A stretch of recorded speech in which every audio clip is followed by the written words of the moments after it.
The air in Precinct 7 was a heavy, stale mix of old coffee and fear. Detective Elias Thorne, a man whose permanent 5 o'clock shadow was a testament to his 10 years on the Major Crimes Unit, didn't notice the smell anymore. He was too focused on the sound, a rhythmic, almost musical tap-tap-tap coming from the interrogation room's one-way glass. It wasn't the suspect, it was Officer Jenna Reyes, meticulously tapping her pen against her notebook, a nervous tick that grated on Thorne's last nerve. "Reyes, enough," Thorne muttered, not taking his eyes off the figure slumped across the table inside. The figure was Marcus Quinn, a programmer for a high-security tech firm, and the prime suspect in the disappearance of his wife, Clara. The case was cold, bordering on ice. No body, no ransom, no witnesses, just an immaculate, empty house. "He's giving us nothing, Detective," Reyes whispered. "Just the same story." He woke up, she was gone, her phone was on the bedside table. "Clean," Thorne grunted. "Too clean. Quinn's not just a programmer, Reyes. He's a code artist. He spent his life making things disappear into the network. This disappearance is his magnum opus." He pushed off the wall and straightened his tie, feeling the familiar, uncomfortable weight of his service weapon. "It's time for the soft chew. Play back the audio from the house." Reyes nodded, pressing a button on the recorder. The interrogation room's audio faded, replaced by the faint, clinical sound from the night Clara disappeared, static, a distant ambulance siren, the soft hum of a refrigerator. "Listen to the last 2 hours before he called it in," Thorne instructed. "Every single second." They listened. 40 minutes of silence, 20 minutes of silence, a minute of the refrigerator hum, then another 10 minutes of nothing. Thorne was about to call it useless when Reyes stopped the tape. "Wait. Play that last minute again, Detective." Just before the call to 911. Thorne rewound and hit play, the refrigerator hum, a faint shuffle of clothes, a distant siren, then, barely audible, buried beneath the hum, was something else. Not a scream, not a plea. It was a single, high-pitched click, followed by what sounded like a series of rapid, almost mechanical whirs. What the hell was that? Reyes leaned in, her forehead almost touching the glass. "A door lock?" "No," Thorne said, his voice flat, his gaze locked on Quinn's motionless figure. "A door lock sounds like metal. That was plastic and gears. Like a toy." He pulled a fresh printout of the house's blueprints from his pocket and stabbed a finger at a corner of the master bedroom. "Quinn's a coder. He doesn't do normal. He runs the house through his custom-built smart system, Aura. Lights, locks, HVAC. Everything's digital." Thorne pushed open the door and entered the room. Quinn didn't look up. "Mr. Quinn," Thorne began, his voice calm, "let's talk about the sound your house made at 3:17 a.m. It wasn't you, it wasn't Clara. It was a device." Quinn slowly lifted his head, his eyes bloodshot and vacant. "I don't know what you mean, Detective." Thorne slammed the printout down, pointing to a small, unlabeled ventilation shaft in the bathroom. "We found a tiny, custom-made drone in your attic, Quinn. No camera, no GPS. Just a microphone array and a single coil of reinforced Kevlar wire. It was programmed for one thing, controlled ascent and descent." He leaned in close, his shadow covering Quinn's face. "The sound we heard was that little drone lowering something into that ventilation shaft. Something heavy." Quinn's facade finally cracked. A single tear traced a path through the grime on his cheek. But he didn't confess. He smiled. A terrifying, wide, dead smile. "The drone, it wasn't the problem, Detective," Quinn whispered, his voice catching. "The problem was the code. I saw the log files. it wasn't my aura system that activated the drone. A completely foreign signal took control of my network, a signal I couldn't even trace back to an IP address. He gripped the table edge until his knuckles turned white. It was a zero signal, he breathed. And it didn't just take Clara. It sent a message. It left a file on my hard drive. A single, encrypted audio file. The only thing I could decode was the file name. Thorne's blood ran cold. He knew the look in Quinn's eyes now wasn't guilt, it was pure, unadulterated terror. What was the name, Quinn? Quinn swallowed hard, his eyes darting to the window, as if expecting to see something outside. It was named, Detective, he stammered, the next one is yours. Detective Elias Thorne stared at Marcus Quinn, the chilling file name, the next one is yours, echoing in the sterile silence of the interrogation room. Quinn wasn't the monster, he was the messenger. Get him processed and put him in a holding cell. Charge him with obstruction until we sort this digital mess out, Thorne ordered Reyes, his voice low and urgent. And for God's sake, put him on suicide watch. Back in the main office, the fluorescent lights hummed with a sickly yellow glow. Thorne had the digital forensics team, a young, caffeine-fueled analyst named Chen, working on Quinn's seized hard drive. Anything on that audio file, Chen? Chen, whose eyes were magnified by thick glasses, swiped furiously across his monitor. The encryption is military-grade, Detective. It took me 3 hours just to break the shell, and I only got about 30 seconds of audio. The rest is corrupted or layered with white noise. Play what you have.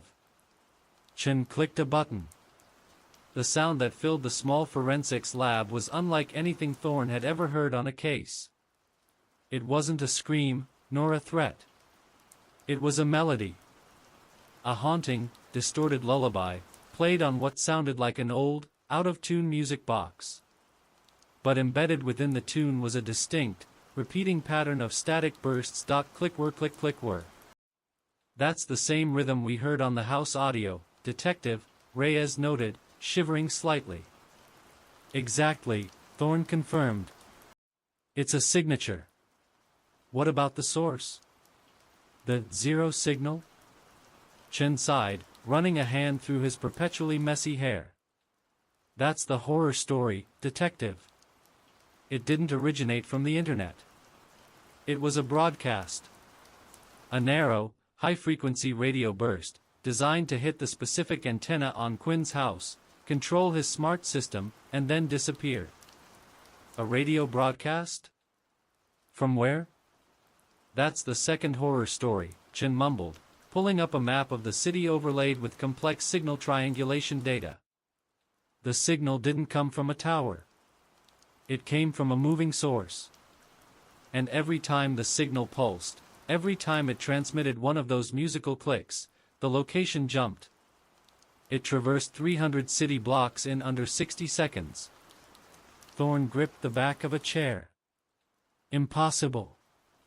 That speed would require a vehicle moving faster than a fighter jet through downtown traffic. Unless, Chen whispered, the antenna isn't mounted on a car. It's mounted on something else. Something that can move instantaneously. Or, it's a completely novel transmission technology we've never encountered. As the three of them stared at the impossible data, a frantic call came over Thorne's radio. Detective Thorne, Unit 41. We've got a 10 to 54, suspicious death, downtown financial district. 17th floor, Sterling and Price Accounting. You need to get here. It's bad. Thorne grabbed his coat. Reyes, let's move. Chen, keep digging into that signal. Find out what that music means. 10 minutes later, Thorne and Reyes were stepping out of a squeaky elevator onto the 17th floor. The air conditioning was blasting, but the office felt unnervingly hot. The victim was a senior partner, a woman named Deborah Vance. She hadn't been stabbed or shot. She was sitting at her polished mahogany desk, her eyes wide with terror, but the cause of death was utterly bizarre. A small, perfect circle of her skin, exactly the size of a quarter, had been meticulously removed from her sternum. The wound wasn't deep, but it was clean, surgical, and absolutely bloodless. ME says she died from sudden cardiovascular shock within seconds of the incision, Reyes reported, visibly shaken. And look! Reyes pointed to the desktop. Resting neatly on a blank sheet of paper was the missing piece of skin. Next to it was a small, crudely drawn symbol in bright red lipstick, two interlocking spirals, resembling an infinity sign twisted into a knot. Thorne picked up the piece of paper, careful not to smudge the lipstick. He felt a dreadful sense of recognition. "Reyes," he said, his voice barely audible. "Find me every piece of cold case material from the last 20 years. Homicides, missing persons, suspicious accidents. I need to know if this symbol, this cryptogram, has ever appeared before." He looked at the small, bloodless wound on Deborah Vance's chest, then at the piece of skin, meticulously placed. It wasn't just a murder, it was an offering. And just like Marcus Quinn's wife, the perpetrator had left a signature, but this one was far more ancient and terrifying than a digital filename. The Crimson Code was active. And it was playing a very old, very cruel game. The air in the records annex was thick with the smell of dust and decaying paper. Detective Thorne stood beside Reyes, both of them surrounded by towering steel shelves holding the forgotten tragedies of the last 2 decades. "The lipstick symbol," Thorne muttered, running his finger over the crudely drawn, knotted spiral on the photocopy. "The archivist's cryptogram. Find it, Reyes." After 4 grueling hours, fueled by stale vending machine coffee, Reyes slammed a heavy, dog-eared case file onto the table. Case 97-402, Unsolved Disappearance. "Got it, Detective. Almost 30 years ago. A kid named Arthur Vance, no confirmed relation to Deborah, but same last name, vanished from a small park. No witnesses, no struggle, just gone." Thorne opened the file. The initial investigation report was thin. Then he saw the supplemental evidence log. "Look at the last item," Reyes pointed, her finger trembling slightly. "Found 3 days after the disappearance, tucked under a loose floorboard in the kid's treehouse." The item listed was 1 piece of thin, polished wood, roughly 1 inch in diameter, carved with an interlocking spiral design. "The symbol," Thorne breathed. "Carved into wood this time, not lipstick. But it's the same damned signature." He flipped to the last page, which contained a grainy photo of the artifact. It was small, dark, and perfectly symmetrical. But next to the photo was a final, damning note from the original detective, marked "Observation." The wood felt unnaturally light, almost hollow. When tapped, it made a distinctive, high-pitched click-whirr sound, like a miniature clock spring running down. Thorne's blood went cold. Click-whirr. The sound from Marcus Quinn's house.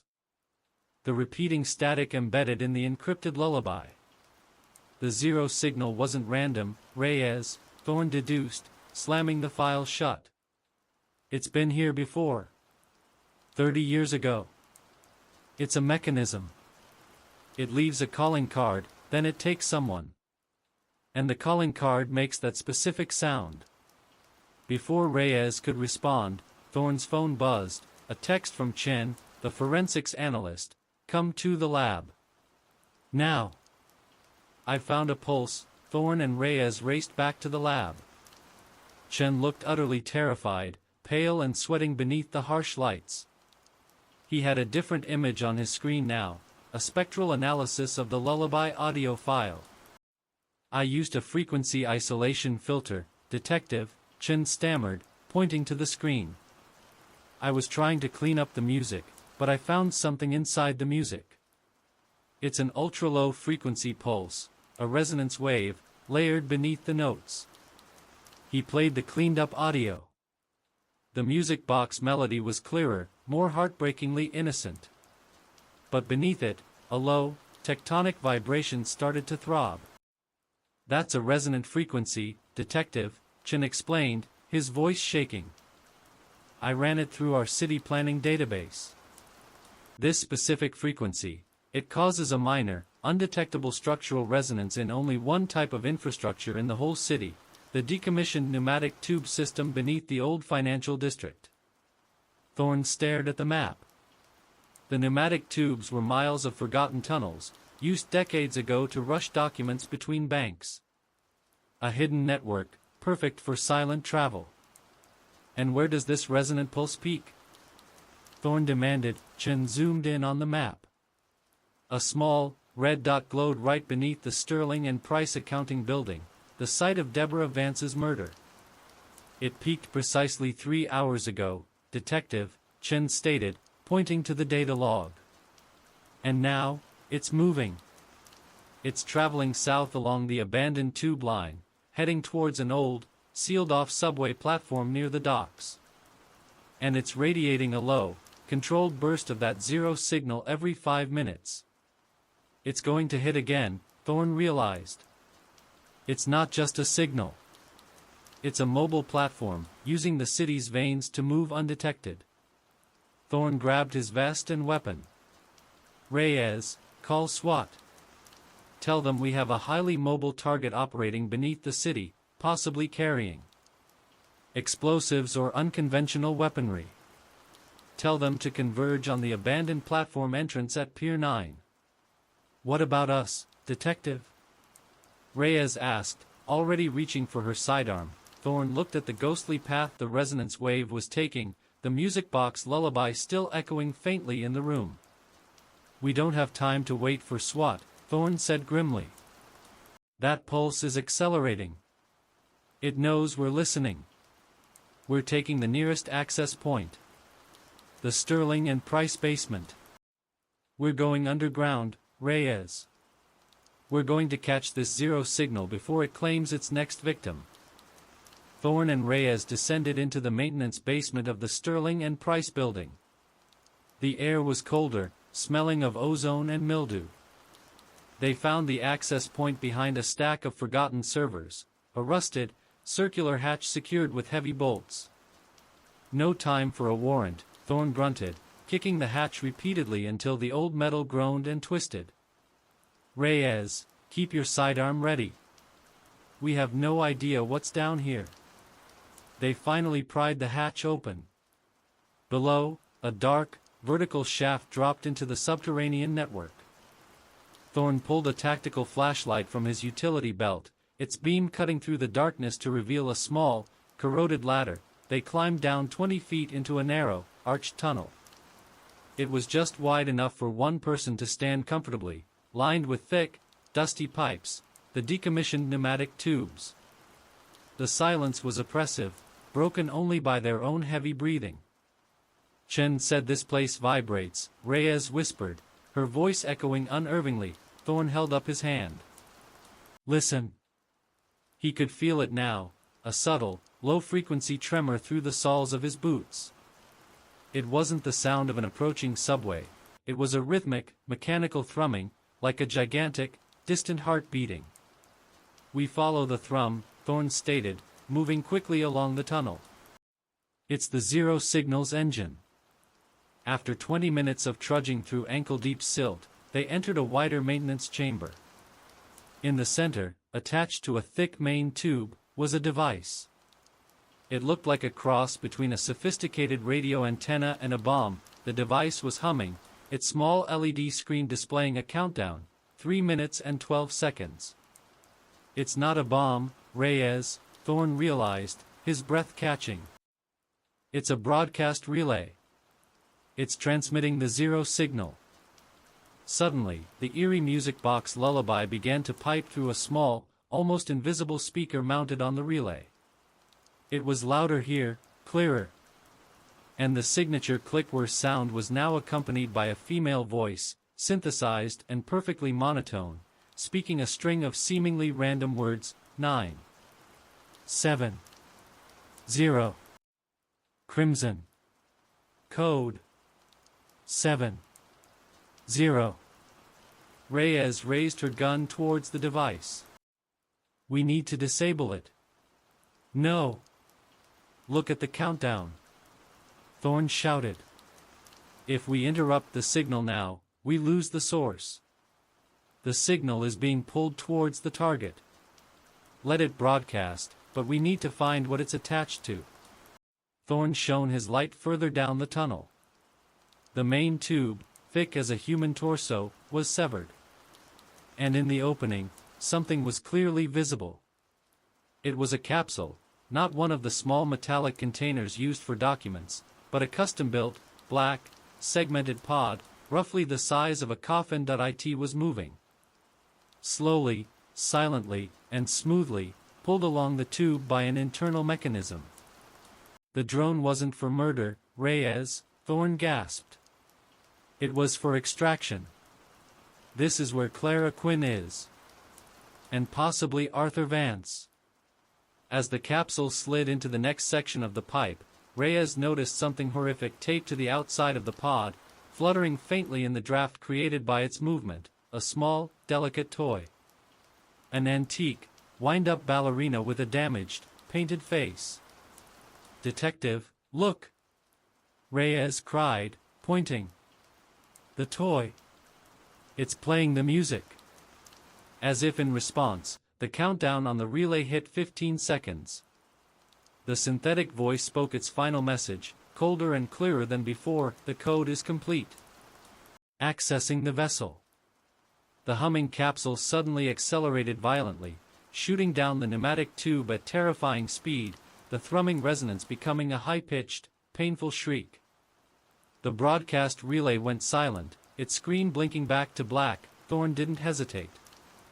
He climbed into the tube opening, ignoring the sharp edges of the severed pipe. Reyes, call Chen. Tell him the signal is gone, but the physical payload, the vessel, is heading for the docks. Tell him to use the resonance data to calculate the exact trajectory and find the final exit point. And you, detective? Reyes shouted into the pipe opening. I'm following the sound. Thorne yelled back, scrambling into the dark, cramped tube. He could hear the faint, horrifying sound of the toy ballerina's music box melody echoing ahead of him in the hollow network, a siren song leading him deeper into the Crimson Code's lair. The pneumatic tube was a crushing, claustrophobic nightmare. Detective Thorne crawled on his belly, the air thick with dust and the metallic scent of rust. His tactical vest scraped against the narrow metal casing, and the distant, fading echo of the music box was the only thing pulling him forward. That he felt the rhythmic thrumming resonance fade, replaced by the sheer difficulty of his pursuit. The vessel was fast. He was not. Suddenly, the tube narrowed sharply, forcing him to wedge his shoulders sideways. A moment later, a section of the tube ahead of him violently shuddered, and a jet of high-pressure, freezing air blasted back, slamming his flashlight against the wall. A countermeasure, Thorne coughed, wiping his burning eyes. Event system override. He pushed through the residual gale, finding the source. A small, motorized piston, clearly foreign to the tube system, had deployed a canvas baffle, partially blocking the pipe and activating an ancient maintenance vent. The Zero Signals operator wasn't just using the network. They were actively defending it. Thorne kicked the piston until the baffle ripped free, then scrambled through, his communication earpiece crackling to life. Thorne! Can you hear me? It was Reyes, her voice tight with urgency. Barely, Thorne gasped, still moving. It set a trap. Did Chen get a fix on the exit point? Yes, detective. It's Pier 9, an abandoned transit station beneath the docks. And Chen found the connection. It's not a simple motive. It's a structure. Back at the lab, Chen had pulled up the city's decommissioned architectural records, connecting the numerical cryptogram, 9, 7, 0. Crimson. code 70 to a series of construction permits. The numbers aren't random, Thorne, Reyes relayed. 970 is the building code for the original design of the financial district's pneumatic system. And the next three numbers in the pattern, 707, correspond to the street address of the building where Arthur Vance, the missing boy from 30 years ago, disappeared. The numbers point to a structural flaw. Chen then interrupted on the channel, his voice high-pitched and frantic. Wait, detective. The Crimson Code isn't a password. It's the name of the architectural firm that designed the entire system in the 1960s, Crimson Code Architecture. They went bankrupt and disappeared shortly after a massive, unsolved structural collapse. And the Vance family? Thorne asked, pushing a heavy inspection hatch aside to check his direction. They didn't just share a name, Reyes confirmed. Deborah Vance, the accountant, and Arthur Vance, the missing boy, were related through a single common figure. The patriarch of the Vance family was the principal architect at Crimson Code Architecture, Elias Vance. Thorne stopped, his heart hammering against his ribs. Elias Vance. The architect who built the subterranean maze, the man whose two relatives were now caught in its network. The killer isn't just using the system, Thorne breathed, realizing the horrific implication. They're fulfilling its original, failed purpose. They're using the Vance family's own network to extract them. Thorne, the vessel just passed the final junction, Reyes warned. It's almost at the subway platform. ETA 2 minutes. Thorne checked his surroundings. He was at a vast, crumbling junction where the narrow pipe terminated, dropping into a much larger, darker tunnel, an abandoned subway line. He could hear the distinct sound of moving machinery ahead, echoing from the massive concrete chamber that he quickly pulled himself out of the tube and onto the damp, gravel-strewn track bed. The air here was alive with a sickening, wet odor, and the roar of the ocean was subtly audible above. He saw it, 100 yards ahead, bathed in the faint, dusty light filtering from a grate above, was the abandoned platform. And the black vessel was just arriving, stopping with a soft, final hiss next to a large, industrial cage lift, but the horror was not the vessel. The horror was the figure waiting for it, standing beside the lift. Was a tall, thin man in a pristine white maintenance uniform, his face obscured by a pair of heavy, welder-style goggles. He was holding something. Not a weapon, but a large, antique, wooden box, ornately carved with, Thorne realized with a sickening lurch, the same interlocking spiral design. The man looked up, directly into the darkness where Thorne was hiding. Then, from the antique box, the high-pitched, childish melody of the music box began to play, louder and more confident than ever. It wasn't the toy, the box was the zero signal. The man reached up, flipped a lever on the lift cage, and pressed a large, red button on the side of the vessel. The pod-segmented shell began to slowly, surgically peel away, revealing the dark, silent contents within. Before Thorne could move, the man in white spoke, his voice modulated and flat, echoing through the vast, cold chamber. Detective Thorne. Welcome to the Nexus. You are exactly 30 years late. The figure in the white uniform, the architect, stood motionless beside the vessel, the haunting melody of the zero signal box swelling in the subterranean expanse. Thorne. You are exactly 30 years late. Thorne didn't waste time on dialogue. He lunged from the shadows, his service weapon drawn, shouting, "Police! Freeze!" The architect didn't freeze. He didn't even flinch. He simply raised the antique wooden music box and pressed a second, smaller button carved into its side. The music stopped instantly. Instead, a deep, grinding roar erupted from the ceiling above the abandoned platform. Thorne looked up just as a section of the massive concrete archway, a section that looked structurally intact, violently fractured. He's collapsing the exit. Reyes' voice screamed through Thorne's earpiece, distorted by the sudden seismic noise. Thorne. Get out of there. He's rigged the entire junction. The architect wasn't using explosives, he was manipulating the very foundation of the Vance design. The collapse wasn't random, it was precise. A monstrous, curved slab of concrete, designed to look like a support beam, detached and swung down like a gargantuan scythe, aimed directly at the lift cage and the vessel. Thorne realized the architect's true intent. He didn't want to escape with the vessel. He wanted to seal it away. Along with the evidence, acting purely on instinct, Thorne dove hard into a maintenance alcove just as the concrete scythe slammed down. The force of the impact shook the entire tunnel, kicking up a blinding cloud of dust and pulverized rock. When the noise subsided, Thorne crawled out, coughing, his ears ringing.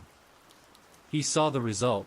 The lift cage was crushed, the vessel was buried beneath several tons of concrete, and the tunnel entrance leading back to the financial district was completely blocked. And the architect? Gone. Thorne stumbled to the newly formed wall of rubble. He saw a gap, a space where the lift had been before the slab came down. He shone his light, revealing a small, reinforced service passage leading off the main platform. On the dusty concrete floor, placed with horrifying deliberation, was the antique music box. It was open, and the tiny, damaged ballerina figurine was lying on its side. It was no longer playing the lullaby. It was silent. Thorne cautiously approached the box, noticing a small piece of folded paper tucked inside the wooden case. He snatched it, unfolding it to reveal a message scrawled in an elegant, spidery script. Detective Thorne. The Nexus is not the end. The vessel holds the price of failure, 0. The code demands an architect. The structure is now prepared. Look at the only window I left open. Thorne looked up, his flashlight beam sweeping across the chamber. The only window was not a literal pane of glass. It was a single, brightly polished brass plaque mounted high on the remaining platform wall, obscured by 3 decades of dust, except for a circle that had been meticulously wiped clean. The plaque displayed the original name of the abandoned station, Station 12, the architect's last project. Below the name, there was a series of coordinates. Reyes, Thorne wheezed into his radio, his voice raw. The architect got away through a service passage. But he left a map. I need those coordinates checked against the city grid. And I need a forensic crew here, yesterday. Get a core sample from that vessel, it's buried under the rubble. On it, Detective, Reyes responded, the relief in her voice palpable. We thought you were crushed. What about the coordinates? Thorne read the numbers, his brow furrowed. They point to an abandoned, private observatory on the city's highest peak. The Van Allen Heights. Why an observatory? Hold on, Thorne, Chen interrupted on the channel, his voice suddenly sharp. I just ran the coordinates against the database of the Crimson Code architecture firm. The observatory wasn't built by them, but the telescope was. It wasn't designed to look at stars, Detective. It was a directional high-frequency antenna. Reyes finished the thought, it's the ultimate zero-signal broadcasting platform. It controls the entire system from the highest point in the city. Thorne looked down at the rubble, then back at the dark service passage where the architect vanished. The architect isn't just one person, Reyes. It's the lineage of Elias Vance. This is a family project, Thorne concluded. He's not transmitting a signal, he's transmitting a person. And he's going up to prepare the next ritual. The architect's house of mirrors. Thorne started towards the service passage, his body aching, his determination absolute. He knew where the next conflict would take place, high above the city, in a place designed to communicate with the dark void. Detective Thorne emerged from the depths of the city's underbelly and rendezvoused with Reyes, leaving the forensic team to begin the agonizing work of extracting the buried vessel.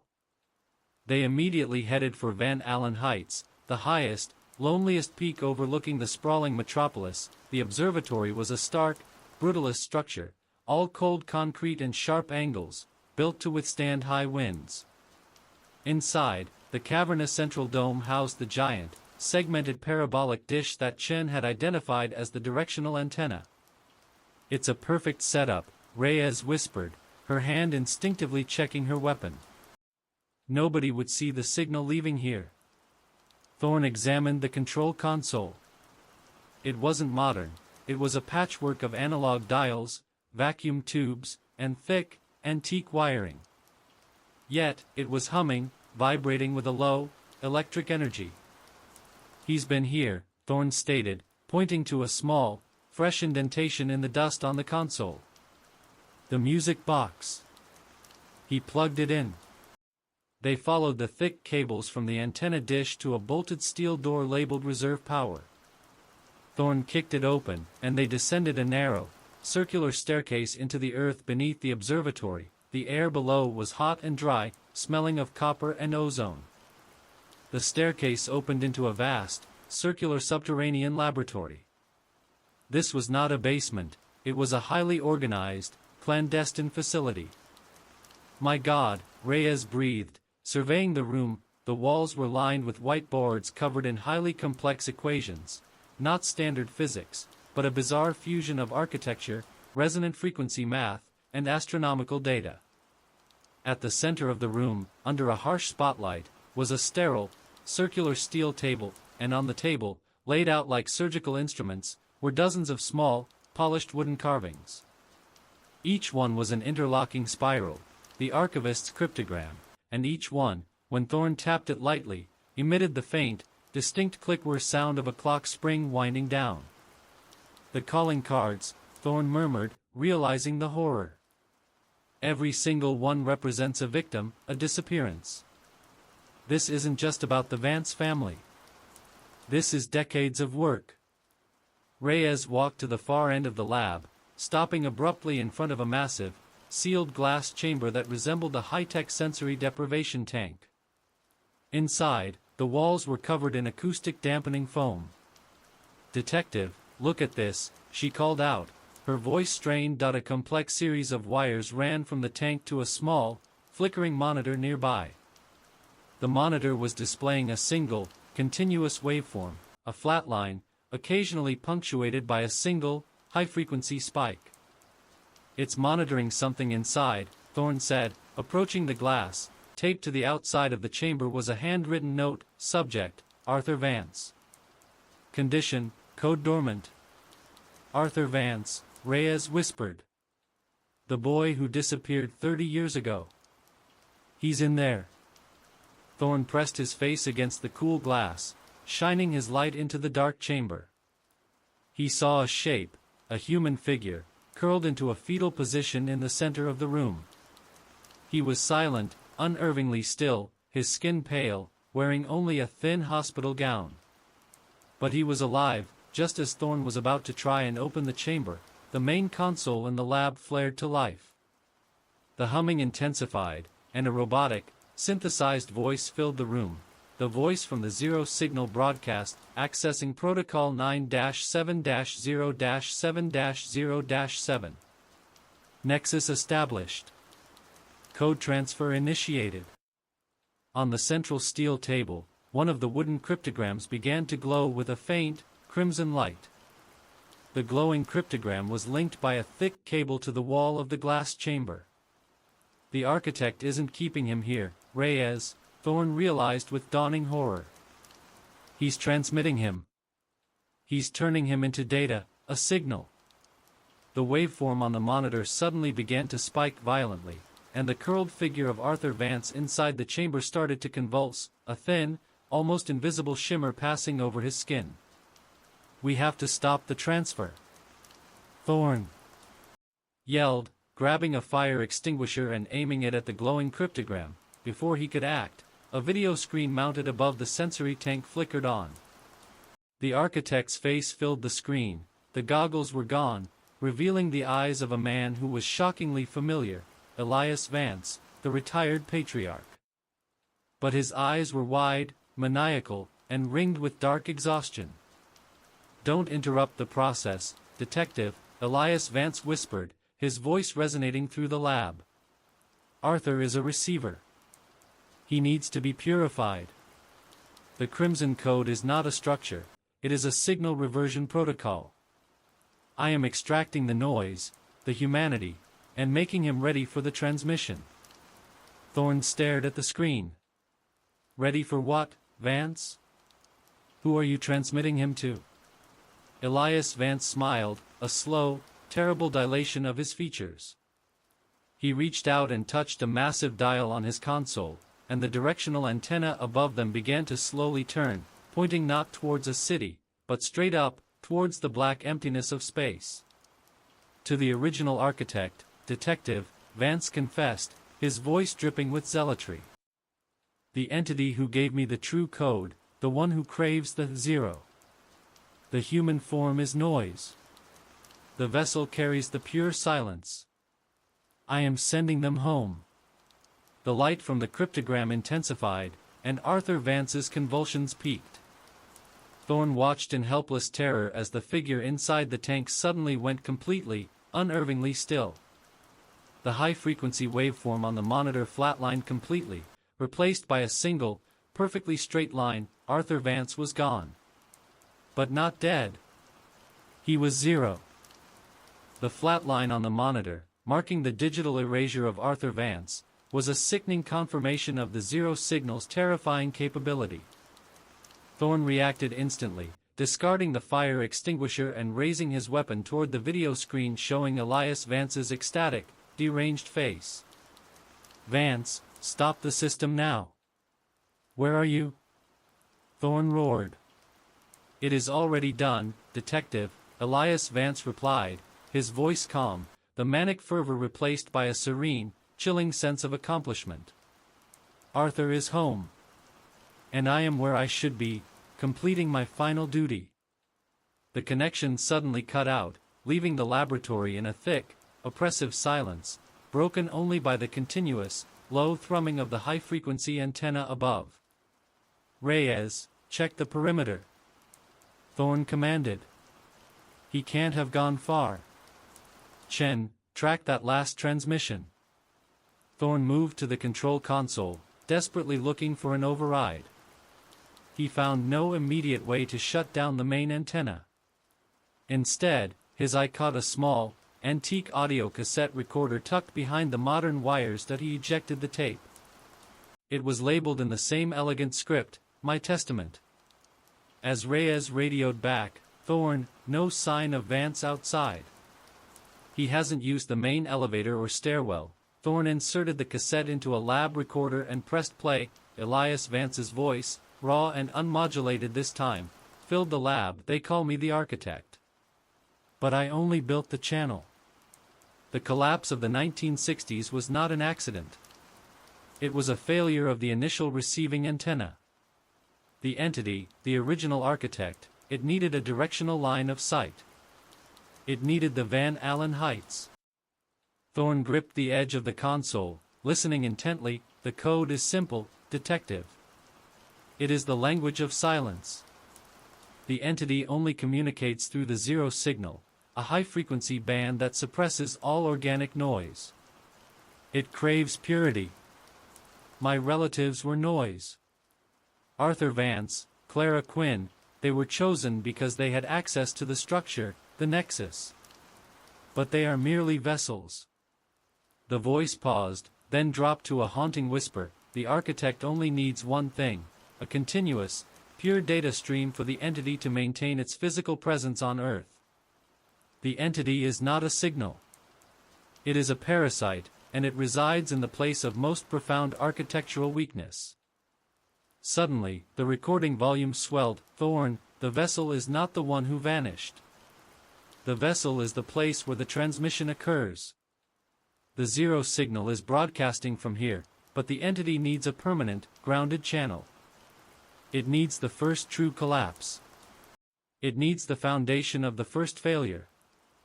Thorne's mind raced, connecting the dots of the 30-year-old cold case and the structural flaw. The architect's first failed project. Reyes. The structural collapse that forced Crimson Code architecture into bankruptcy. Where did it happen? Reyes immediately accessed the historical database on her tablet. Thorne, it was the original city reservoir project. The whole foundation buckled under inexplicable pressure. The site was never reused. It's now the city's largest green space, the Vance Memorial Park. The park where Arthur Vance disappeared. Thorne exclaimed, pointing at the recorder. The site is the receiver, not the people. The architect's voice on the tape returned, sounding impossibly close now. I am the final conduit, detective. I have positioned myself at the point of greatest stability, the heart of the transmission. I have given the entity its final, purest signal. And now, I welcome the code. The recording ended abruptly. Thorne spun around as a faint thump echoed from a small utility closet across the lab. He rushed over and kicked the door open. Elias Vance was there, slumped against the wall, but he was not dead. He was unconscious, his face pale, connected to a sophisticated, custom-made neural interface headset plugged directly into the observatory's main antenna feed. The headset was humming violently. Thorne ripped the headset free. Elias. Vance's eyes flickered open, but they were vacant, unfocused. He was the modem, Thorne realized, looking at the interface. He used himself as the final, dedicated signal to fully tune the receiver at the park. As if on cue, the entire observatory began to groan. Dust rained down from the dome. Thorne. The park. Reyes shouted, having seen the same realization. If the entity is arriving there, we need to know what it looks like. Thorne looked back at the control console, finding a small, hidden data stick Chen had missed. He grabbed it. We move now, Reyes. He left me a final clue. The architect's true face is on this drive. We'll analyze it on the way. The game is over, Reyes. The zero signal is not a killer, it's a summoning ritual. And it's happening at Vance Memorial Park. Thorne and Reyes raced towards Vance Memorial Park, the sirens wailing a desperate symphony. Chen, still at the observatory, was frantically analyzing the data stick Thorne had found. Thorne, I'm pulling images now. Chen's voice crackled through the comms. It's not an architect's face, it's a series of schematics. Highly abstract. Looks like blueprints, but for something organic and non-Euclidean. As they reached the park, a strange, unnatural mist had begun to roll in, thick and cold, even though the evening was clear. The park, usually bustling, was deserted, save for a few abandoned strollers and bicycles, giving it an eerie, silent quality. The zero signal is active, Thorne, Reyes whispered, her hand on her holstered weapon.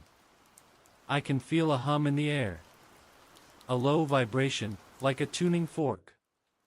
They entered the park's central plaza, a large, open grassy area bordered by ancient oak trees. This was the exact spot where Arthur Vance had vanished 3 decades ago, and the original reservoir foundation had collapsed. In the center of the plaza, a faint, iridescent shimmer began to coalesce in the air, roughly human-sized. It pulsed with a soft, crimson light. The ground around it was dry and cracked, the grass withered in a perfect, expanding circle. Chen, what's on those schematics? Thorne demanded, his eyes fixed on the shimmering anomaly. Detective, I'm seeing a body plan, Chen stammered, his voice filled with a mix of awe and terror. It's not biological in the way we understand it. It's crystalline. It's designed to interface with resonant frequencies. It feeds on zero, the absence of complex organic signals.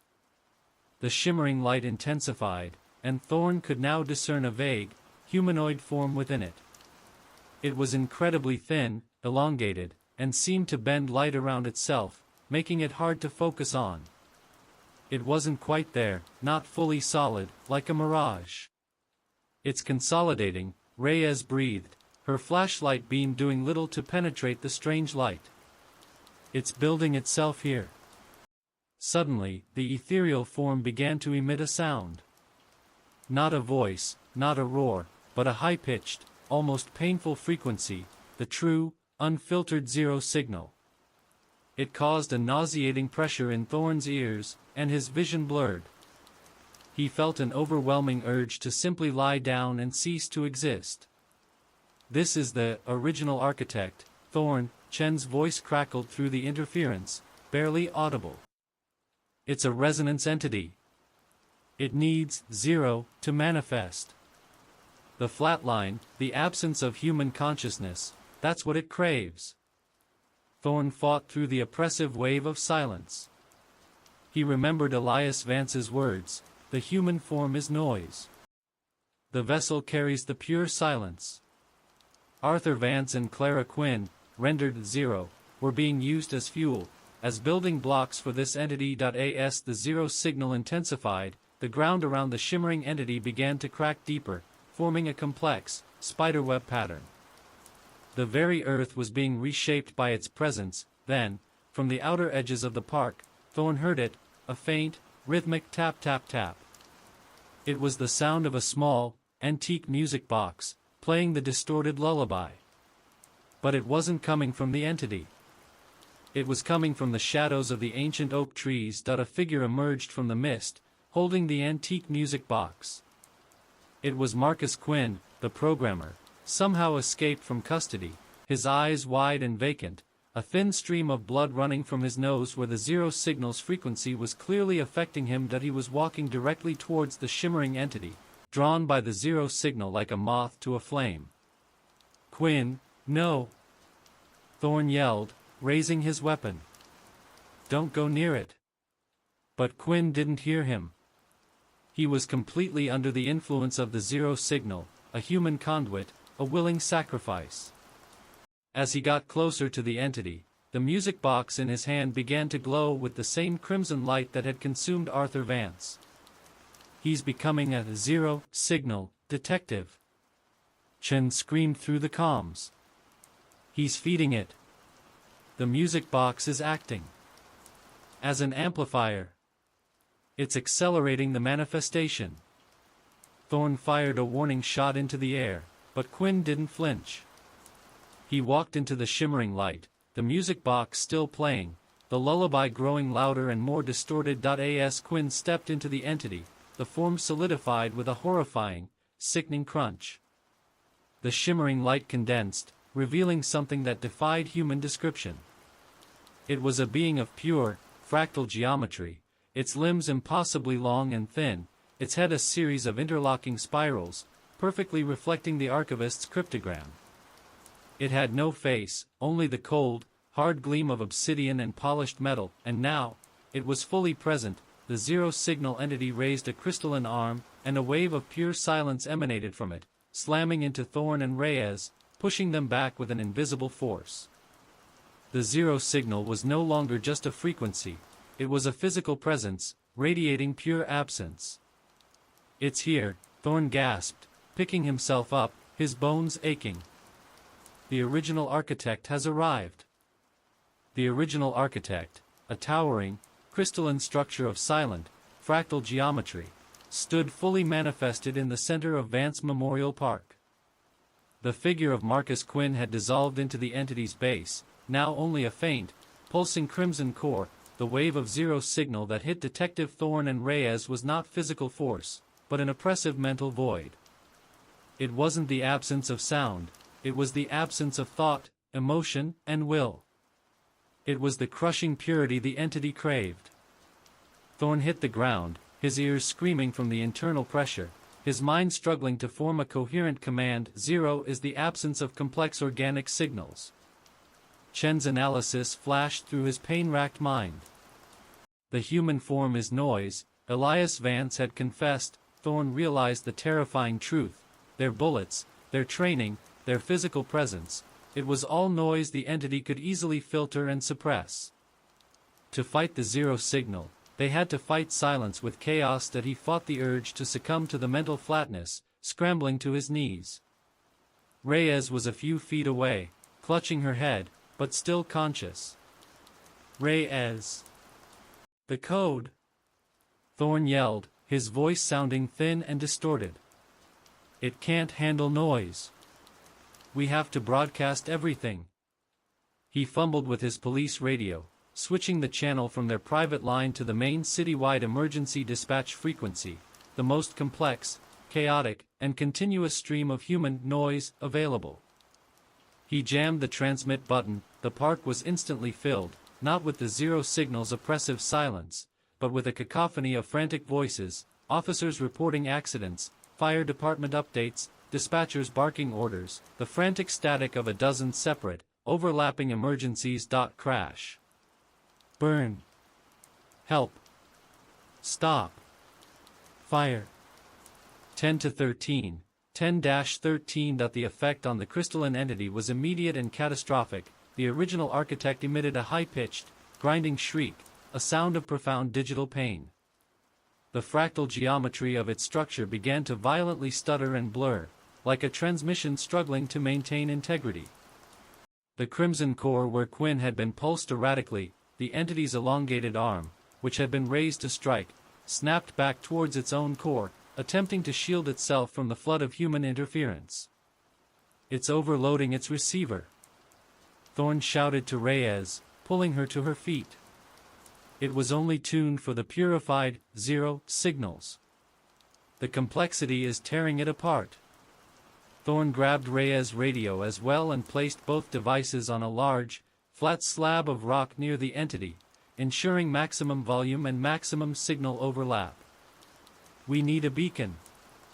Reyes realized, pointing to the observatory far in the distance on the hill. Chen's antenna. We need to redirect the chaos through the code's channel. Thorne looked at the flickering, thrashing entity.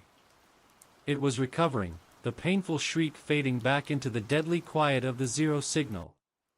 He knew they had seconds before the entity tuned out the ground-level noise. Chen! Can you hear this? Thorne screamed into his radio's mouthpiece, ignoring the static burn. The entity is vulnerable to chaos. Redirect the main observatory antenna, full power, down to this location.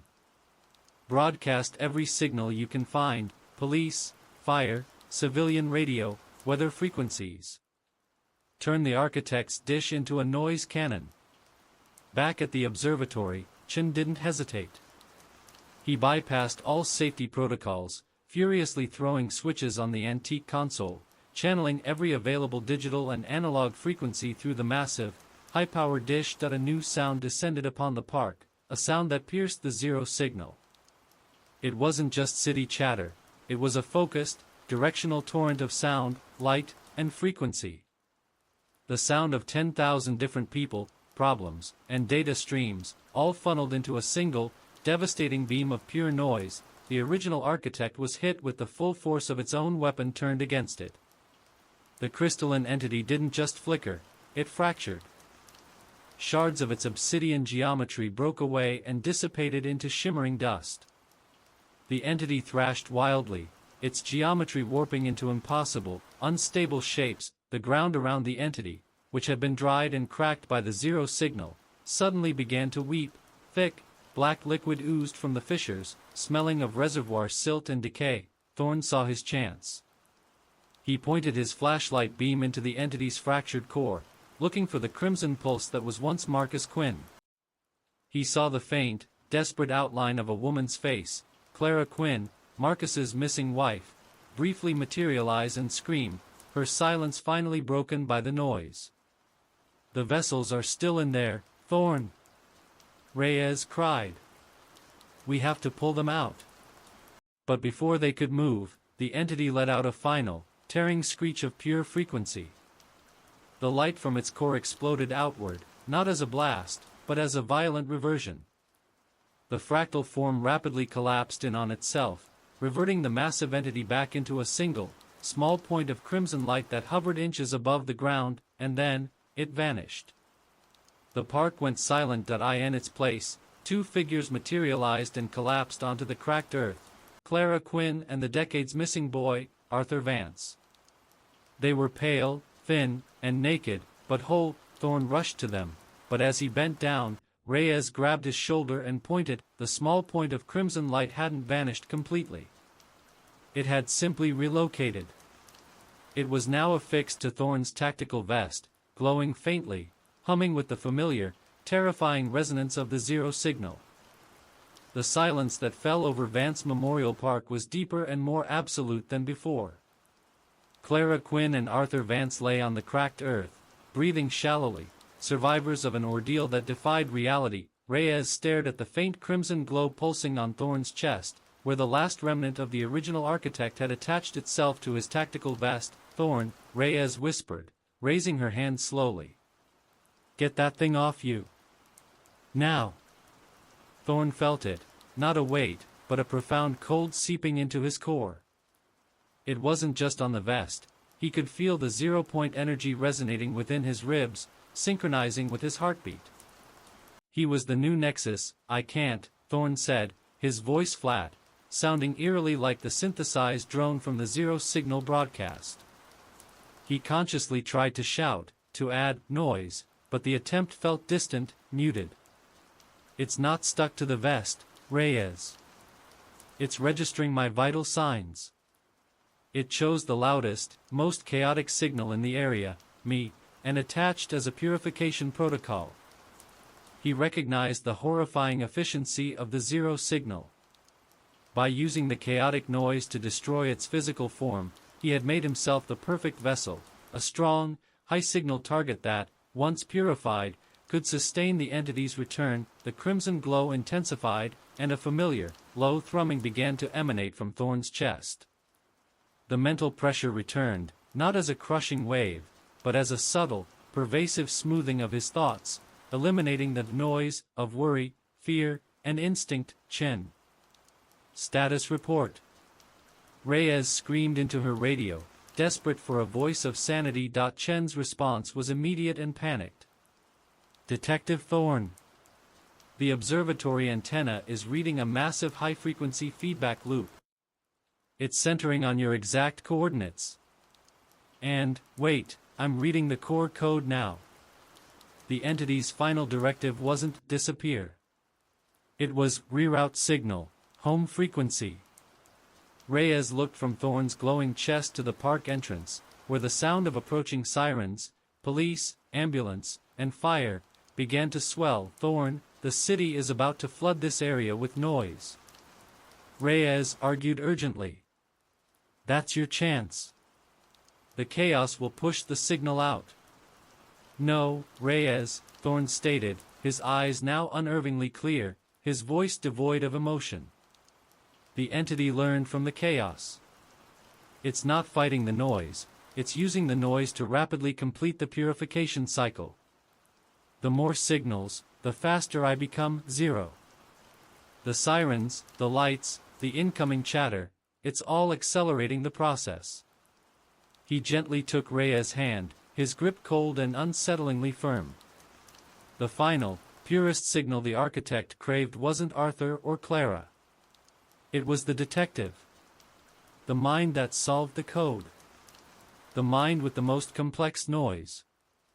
Thorne pointed a steady, emotionless hand towards the cracked ground beneath the entity's former manifestation point. The fissures in the earth had formed a perfect, interlocking spiral. In the center, a deep hole, covered by the black, oily silt, was growing larger. "That is the home frequency Chen spoke of. The deepest foundation collapse. The channel.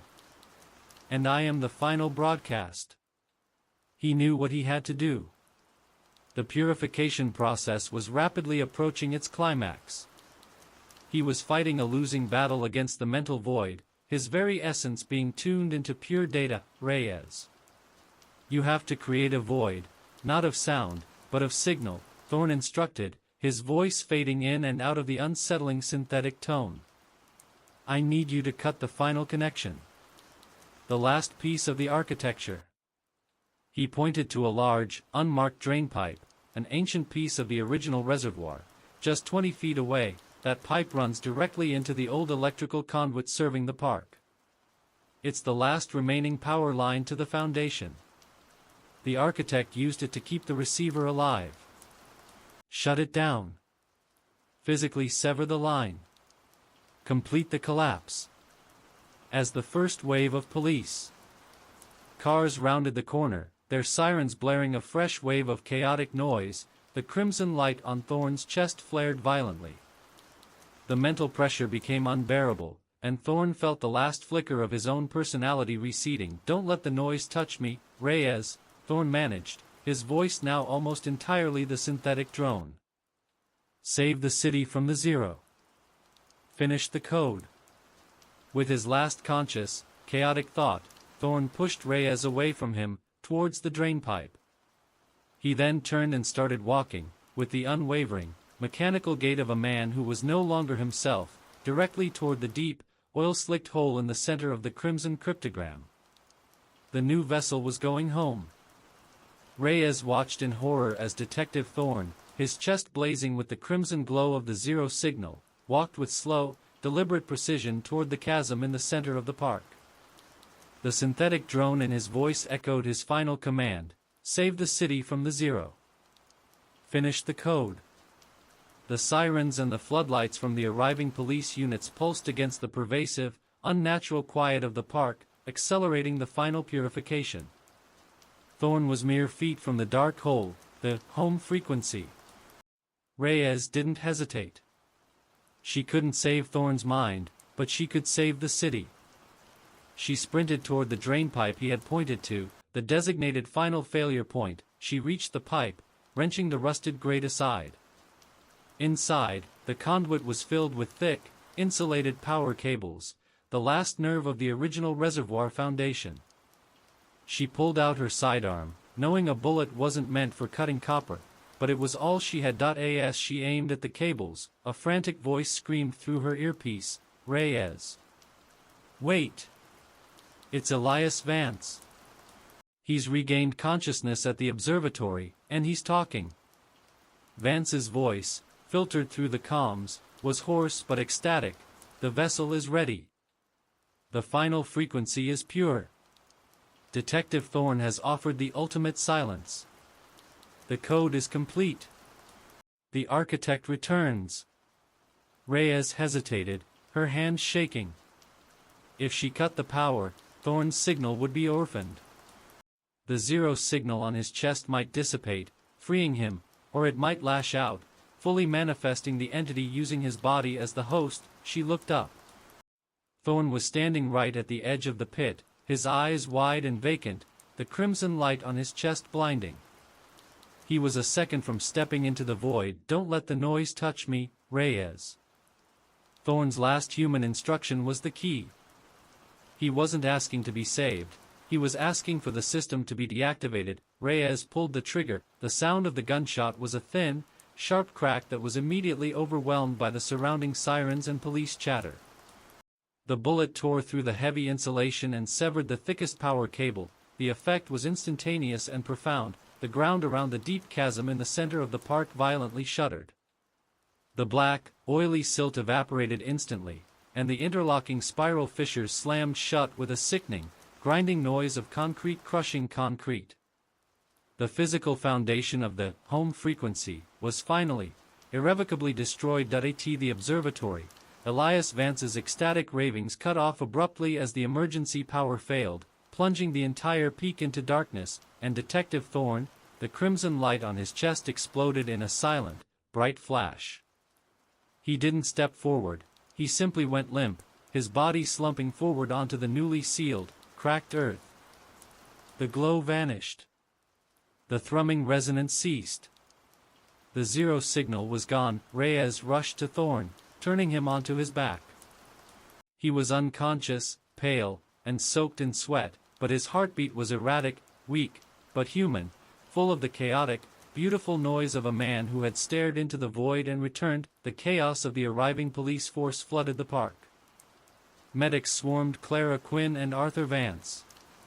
Reyes stood over Thorne, her ears still ringing, watching as the city's complex, messy reality reclaimed the park from the spectral horror. Weeks later, the official story was a catastrophic, localized gas leak explosion triggered by Marcus Quinn, the rogue programmer, who died on site.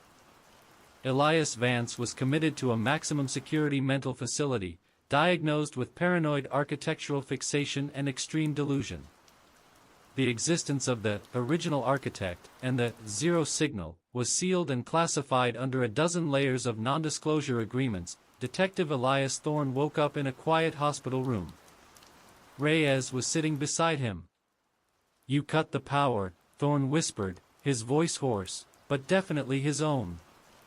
"I finished the code, Detective," Reyes corrected, a small, weary smile touching her lips. "I turned off the architect's lights." Thorne slowly reached up and touched his chest. No crimson light. But he felt a deep, profound difference.